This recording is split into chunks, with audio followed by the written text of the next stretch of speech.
What's going on, everybody? Welcome to a very special edition of the Wrestling Heroes and Insiders podcast, aka the Whip Show. I know what you're thinking. Whip, it's Thursday. It's 4 p.m. What are you doing on right now? But I got some juice. I got some information I got to talk about. And I couldn't do that without bringing in this man. I met him during SummerSlam weekend right in Detroit for WWE. But right now, he might be the hottest person in the world next to the person that we're going to talk about. I brought in Nick Haus from the House of Wrestling. He is the journalist that broke the CM Punk Jack Perry story or altercation at All In London. Nick, welcome to the Whip Show, man. Hey, Whip, it's wonderful to be here. I want to real quick give due credit to my good friend Sean Ross Sapp at Fightful, who actually broke the news that the altercation happened. We've kind of been tag teaming back and forth with specific details about how it all went down. So I understand the confusion. But yes, the Jack Perry story. And just now, like 15 minutes ago on the site, I broke the news for all the fans out there. CM Punk is not likely for this weekend's Collision and AEW All Out. Now, I would have explicitly said Punk is not going to be at these shows because I do not anticipate Punk to be at either of these shows. But Tony Khan has billions and billions of dollars and unlimited lawyers, and look, anything could happen as soon as he saw that headline, because to my knowledge, Tony Khan and CM Punk have not spoken directly since All In. And so I will hedge it at 98%, I'll put it at 99.5% that Punk is not going to be at these shows this weekend, but I will leave a very tiny little sliver of minuscule hope. But do not be buying pay-per-views, do not be buying things thinking that Punk is going to be there and you're being worked or Nick Hausman is working you. I speak the truth. Do not expect CM Punk to be a part of any of the shows this weekend in Chicago. And that is so crazy, man, because I've been waiting for the official word. First of all, Nick, you're in Chicago, right? I am, as I live and breathe in this very moment. Now, will you be doing any of the shows, Collision, All Out? Will you be there?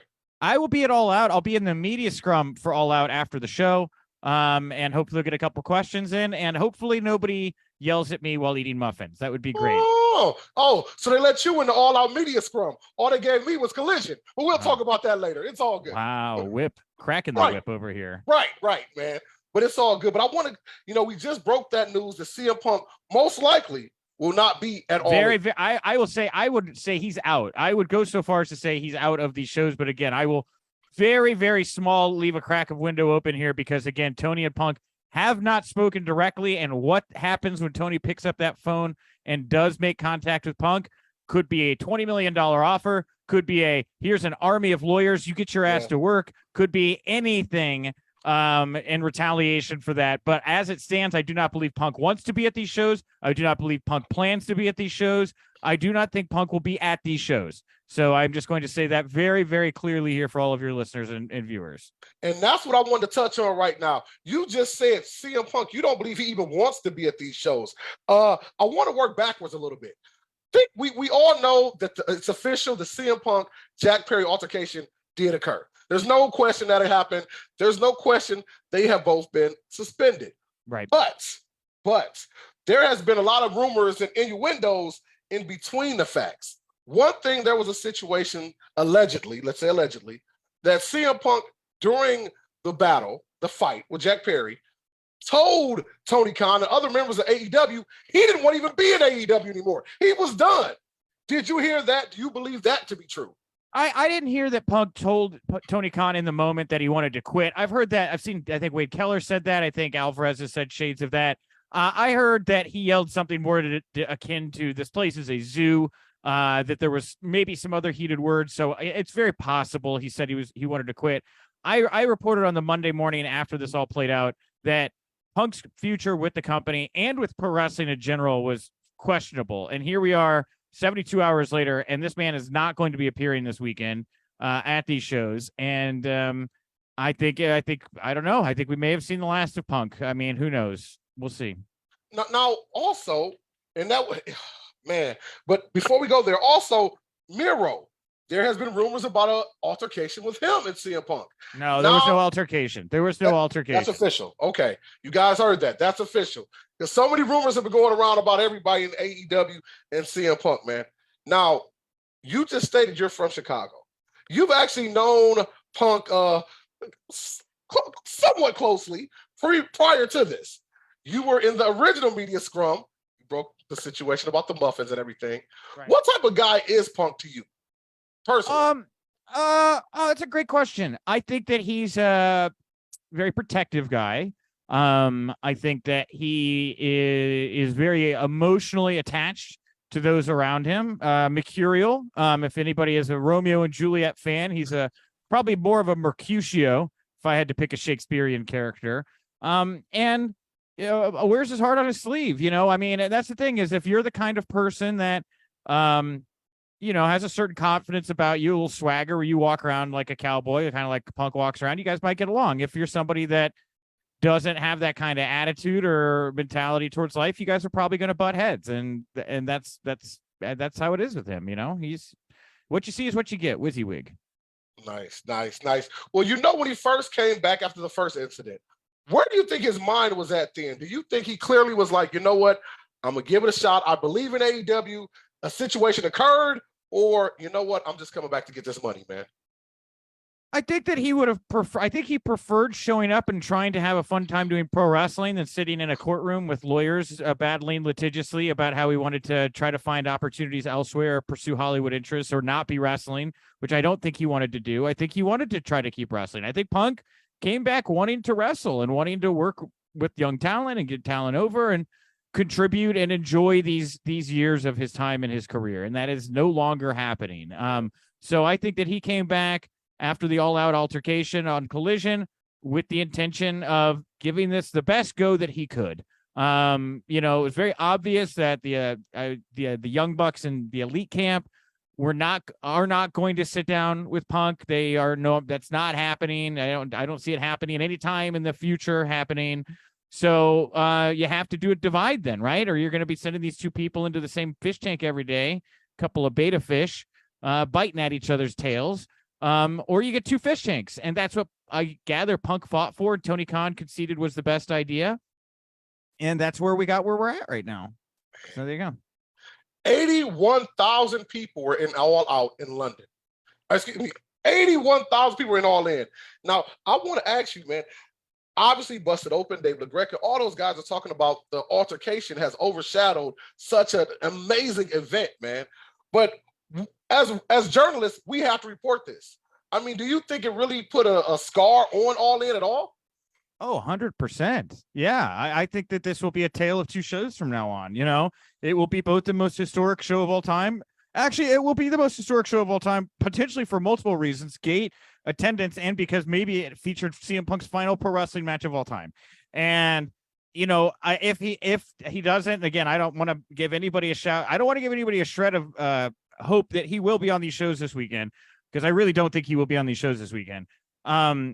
I think that this show will be looked back on as a show where the company really had exposed some of the issues that led to maybe a rebalance. I'm not really sure, but of course, this will not go unnoticed in the history books when it comes to CM Punk in this show. No, not at all. Absolutely, man. And for the first time publicly, people that work for AEW are making comments. Mark Henry made a statement on Busted Open Radio this week, clearly saying, Tony, you can't just keep smacking people on the wrist. You got to pretty much drop your balls. What do you do? If you're Tony Khan in this situation, you got this magnanimous event you just put on, but you also got to deal with a lot of guys going back and forth. And we talk about CM Punk, but he's not the only one in the locker room that's having ups and downs, as you probably are aware of. What would you do if you were Tony Khan? Man, I would empower my agents. As what I would do. I would try to stop putting this all on myself as judge, jury, executioner of everybody in the locker room. I would have set ground rules that people need to play by.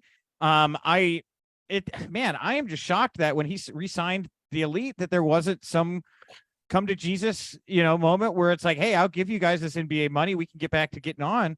But this is the point in the road where I have conditions, you have conditions, and one of my conditions to make this valuable and worth my investment is that you guys have to work with Punk in some capacity. And if not, then we need to figure out where we're going. Because if these guys were allowed to come back without any kind of understanding about what was the dynamic was going to be like between them and Punk, then you're just setting yourself up for a disaster here. And I'm really trying to remain unbiased in all of this, but Right. it is so obvious, from everything I'm hearing, that it is the elite camp, more specifically the Bucks, that they will not sit down with this guys. They will not normalize relations with CM Punk. They will not normalize CM Punk. They want to make him uncomfortable from everything I can gather, and they would like him to leave. And they very well may have gotten their wish already. And it's such an unfortunate situation. AEW is doing amazing things for a company that has only been going on for a few years, man. But we know the stories of WCW and how it imploded from the inside. I hope that this never happens to AEW, but man, and since we're going there, how do you move forward? Let's say they do decide to part ways with Punk. How do you think this affects AEW in the long haul? They said yesterday at Dynamite the ticket sales were nothing. Let's be honest. I don't know what the numbers are looking like right now for Collision and All Out, but do you think AEW can still move forward and still be the strong super company?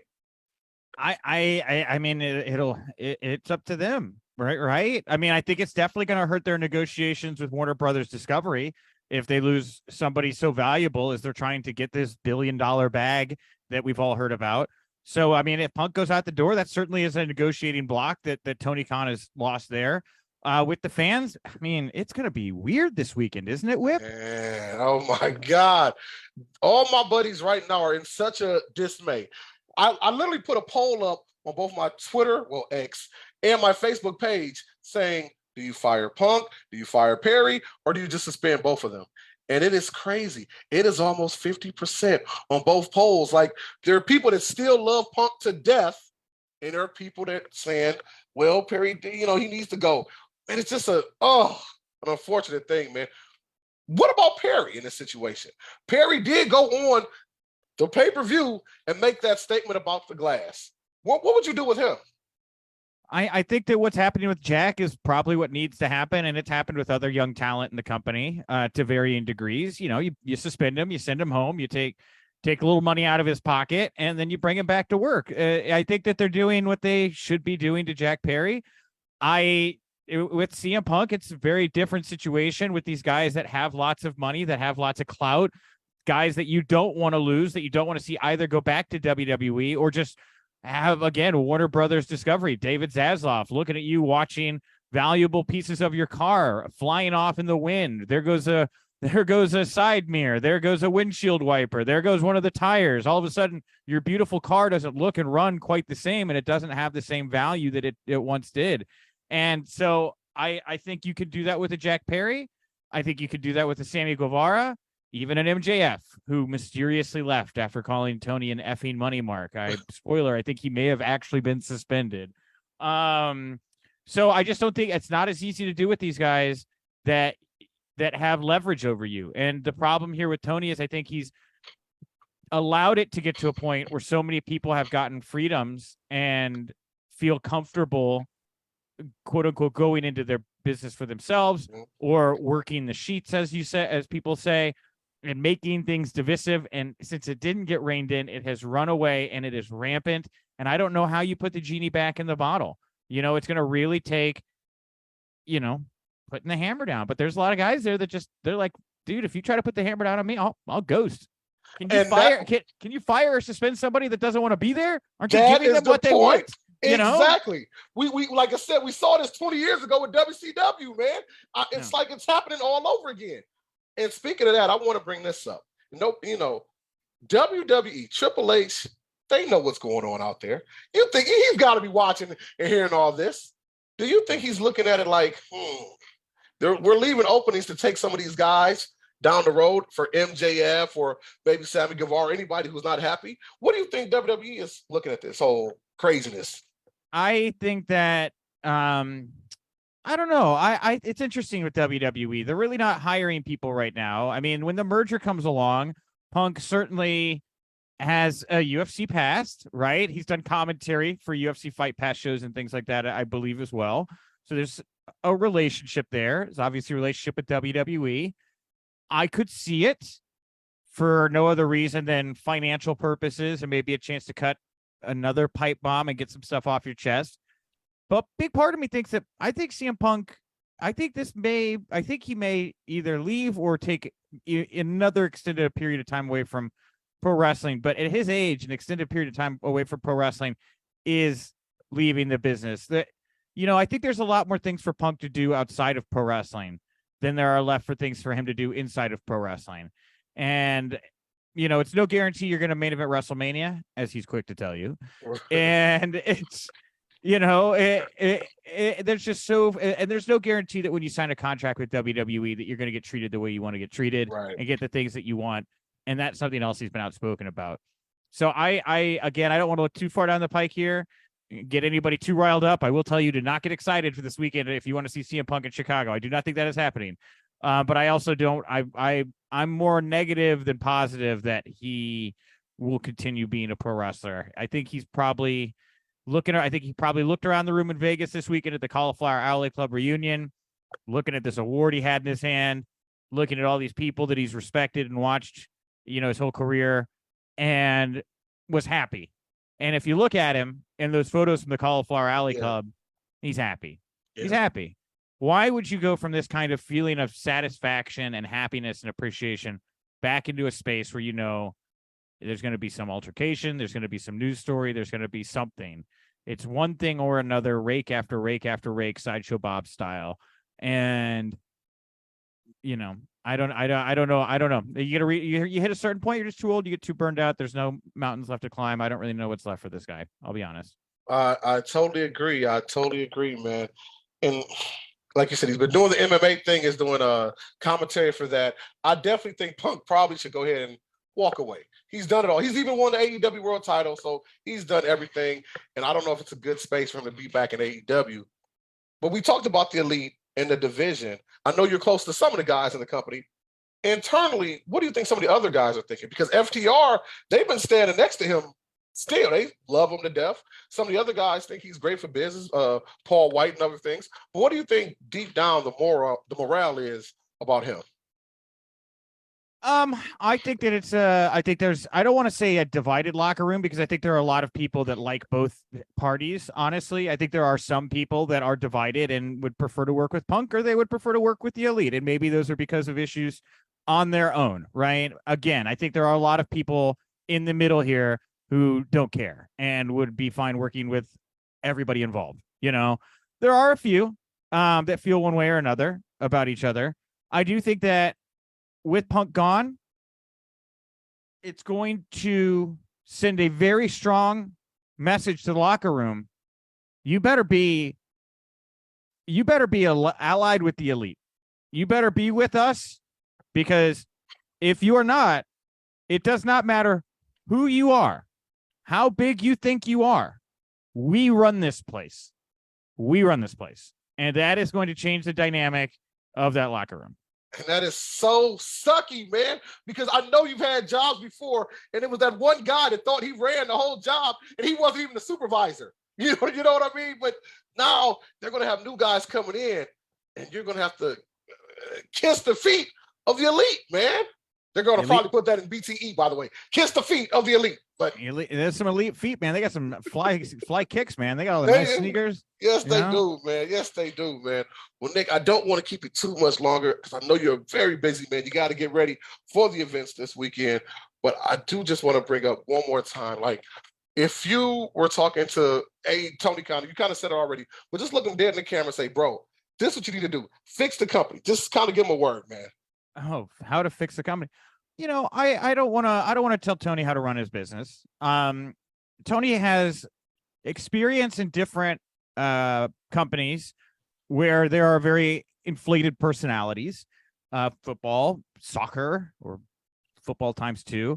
I'm sure Tony has watched guys in a football locker room beat the piss out of each other, say horrible things about each other's wives, get in fights, all that kind of stuff, drunk driving, wife beating, all that kind of thing. Every piece of drama that comes with being an NFL owner. And in some ways, I look at what's going on in AEW and I'm like, man, it's really not that bad compared to what Tony's probably been through with some of these other endeavors that he's in. Right. And so part of me thinks that Tony kind of looks past it a little bit. Is just like, guys, just whatever, man. We're just all trying to work together with a hope that they'll work it out for the sake of what's best for the team. And it's not like a football team. It's not like a soccer club. Yeah.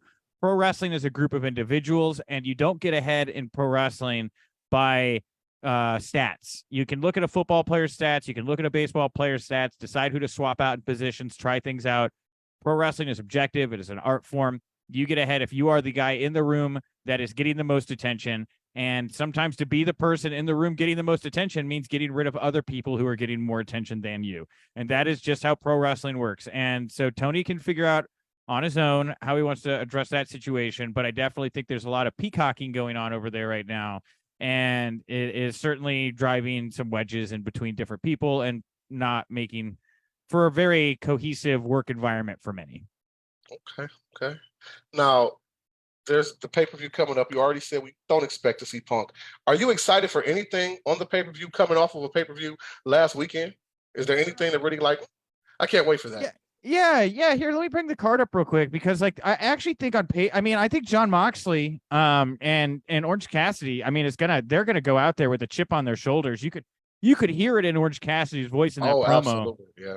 On Dynamite, where it was just like, I'm here. I don't cause drama. I have a title belt. I'm important. I'm a great wrestler. Focus on me. I'm not going to be the guy to be making a bunch of noise on the pro wrestling sites about issues that are going on. So I think that match will be very good. I think that the Bullet Club Gold versus FTR and Young Bucks match will obviously be very, very good because of everybody that's involved. Omega Takashita will probably be good. I would hope. But this card, it's interesting that it happens during the same weekend as Payback because they're kind of the same, right? Like it's like an AEW Payback kind of show. Yeah. Punk's not going to be there. Roman's not going to be there. You want to see MJF and Adam Cole, but they're going to hold it off for a bigger pay-per-view. It's just like Jimmy and Jay. Yeah. There's a lot of similarities between these shows. And usually when there's shows like this where the expectation is low, they over-deliver. So I'm optimistic that I'm going to walk in here like, I don't really know what to expect. Impress me, and I'll probably get impressed. And I expect that to happen on Saturday and Sunday night. Sounds good to me, man. Well, Nick, thank you for coming on. I want you to shout out where they can follow you at and everything. And like I said, hopefully I get to see you Saturday because I'll be in town on Saturday for Collision. But shout out what you got going on. Well, I am so happy to be here, Whip. You've got great energy, and as somebody else who has spent time falling down on mats, I always appreciate talking to other people in the space who have actually got some in-ring in business experience. You guys can come follow me over at House of Wrestling, HAUS of wrestling.com. We're at Wrestling House, HAUS, over on Twitter as well. Tuesday, Thursday, noon Eastern, live on Premier Streaming Network with brand new episodes of Punditry and Insight, a lot like this with different co-hosts and guests and things like that. And I'll be at All Out this weekend, so keep an eye out for me. If you're there, Big Gay Brunch, Starcast on Friday. You see me, come say hi. I might have a sticker on me. You get a free sticker. If you see me, say hi. Salute. And guys, I got to tell you this really quick story about this man. So I met him at the Meet at Scrum. We were at the event. They were doing it at King High School in Detroit. They had a lot of kids. And we kind of were just chopping it up. But don't let Nick tell you he's not a good guy. He can be intense, but he's a really good guy. We were standing in line to do interviews. And you don't even remember this. There was another journalist that was kind of trying to move to the front of the line. Nick was like, no, what are you doing? There's a line. You kind of pushed the guy, told the guy. And so he's like, oh, no, I'm sorry. I wasn't trying to cut. And he walked away. And I said, Nick, thank you. I was new to this, so I didn't want to cause any problems. And you said, Whip, I got you, bro. I have no problem being a bulldog, making sure everything goes right. It was just an awesome moment, man. As Paul Heyman had told everybody, obviously Nick Hausman doesn't have a problem starting problems or creating them, I guess. So, no, I know exactly what you were talking about. Those rooms are intense, man. Savages. Everybody circling around for that sweet content like piranhas in the Amazon. So yeah, for sure, man. Well, thank you very much, Nick, for coming on the show. Had a blast, man. And again, I will see you guys. And make sure, check out houseofwrestling.com. It's amazing. Everything's on there is amazing. Everything's on amazing. And I am Whip. You can check me out Facebook Live, YouTube, all the podcast platforms, Spotify, iHeart, Apple, whatever they got. If it's a platform, Whip is on there. The Whip Show Podcast. See you next time. Take care, y'all.